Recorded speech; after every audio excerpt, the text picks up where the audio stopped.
السلام علیکم ورحمۃ اللہ تعالی وبرکاتہ۔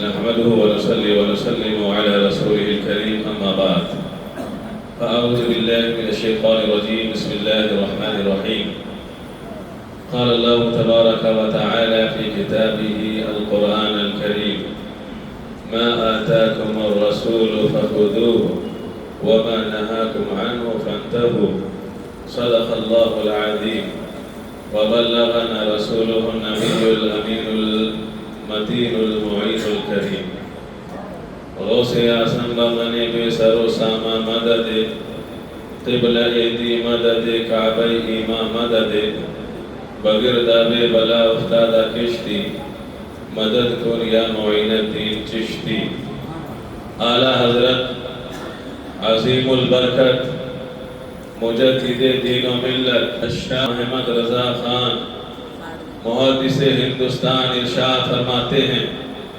یا رسول اللہ علیہ الصلوۃ والسلام خالق کل نے آپ کو مالک کل بنا دیا، خالق کل نے آپ کو مالک کل بنا دیا، دونوں جہاں ہیں آپ کے قبضہ و اختیار میں، دونوں جہاں ہیں آپ کے قبضہ و اختیار میں۔ آگے اعلیٰ حضرت ارشاد فرماتے ہیں کنجی تمہیں دی اپنے خزانوں کی خدا نے، کنجی تمہیں دی اپنے خزانوں کی خدا نے، محبوب کیا مالک و مختار بنایا، محبوب کیا مالک و مختار بنایا۔ علامہ حسن رضا خان بریلوی ارشاد فرماتے ہیں اللہ اللہ شہ کونین جلالت تیری، اللہ اللہ شہ کونین جلالت تیری، فرش کیا عرش پہ جاری حکومت تیری، تخت ان کا تاج بھی ان کا، تخت بھی ان کا تاج بھی ان کا، دونوں جہاں میں راج بھی ان کا۔ اللہ اللہ شہ کونین میں جلالت تیری، فرش کیا عرش پہ جاری ہے حکومت تیری۔ اعلیٰ حضرت فرماتے ہیں حشر تک ڈالیں گے ہم پیدائش مولا کی دھوم، حشر تک ڈالیں گے ہم پیدائش مولا کی دھوم، مثل فارس نجد کے قلعے گراتے جائیں گے۔ حضرات بلا کسی تاخیر کے آئیے ہم اور آقا کریم جناب محمد رسول اللہ صلی اللہ علیہ وسلم کی بارگاہ مقدسہ میں ہدیۃً تحفۃً درود پاک کا نذرانہ پیش کریں۔ پڑھیں درود پاک اللہم صلی علی سیدنا ومولانا محمد معدن الجود والکرم وبارک وسلم صلاۃ و سلام علیک یا رسول اللہ صلی اللہ علیہ وسلم۔ معزز سامعین کرام، الحمدللہ آج کی یہ تقریب بہت ہی شاندار و جاندار ماندار اپنے منزلیں طے کر رہی ہے۔ اللہ کی بارگاہ میں دعا کرتا ہوں پاک پروردگار ہم سب کی محنتوں کو کابشوں کو دام دل میں قدم ہر اعتبار سے اپنی بارگاہ میں قبول فرمائیں، اور ہم اور آپ کے سننے سنانے کو بیٹھنے کو اپنی بارگاہ میں شرف قبولیت عطا فرمائیں۔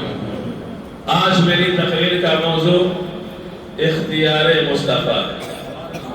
پہلی تقریر دیدار مصطفیٰ 2 دن مشتمل رہی، تیسری تقریر کون سے؟ شفاعت مصطفیٰ۔ آج کی تقریر اختیار مصطفیٰ۔ اللہ رب العزت نے قرآن پاک کے اندر ارشاد فرمایا ہے، اور ایک جگہ نہیں کئی جگہ ارشاد فرمایا ہے، جیسا کہ میں نے آیت کریمہ کے اندر تلاوت کا شرف حاصل کیا۔ ذرا توجہ چاہوں گا، تھوڑا دماغ لگا کر کے سنیں گے تو انشاءاللہ آپ کو لطف بھی آئے گا اور آپ کی ایمان میں تازگی بھی پیدا ہوگی۔ اللہ نے قرآن کے اندر کیا ارشاد فرمایا؟ ما آتاکم الرسول فخذوہ وما نہاکم عنہ فانتہوا۔ اے میرے امتیوں، اے میرے محبوب کے امتیوں، اے میرے بندو، جو میرا محبوب تمہیں دے تمہیں عطا کرے اس سے اسے لے لو، اور جس چیز سے میرا محبوب منع کرے اس چیز سے باز آ جاؤ۔ اس سے پتہ یہ چلا کہ رسول اللہ کا حکم، اللہ کا حکم، رسول اللہ کا جو بھی فیصلہ ہے وہ اللہ کا فیصلہ ہے۔ اللہ نے کا حکم ہے تو رسول اللہ کا حکم ہے۔ اللہ نے جو فیصلہ فرما دیا وہ رسول اللہ نے فیصلہ فرما دیا، جو رسول اللہ نے فیصلہ فرما دیا گویا کہ اللہ کی طرف سے وہ فیصلہ ہے۔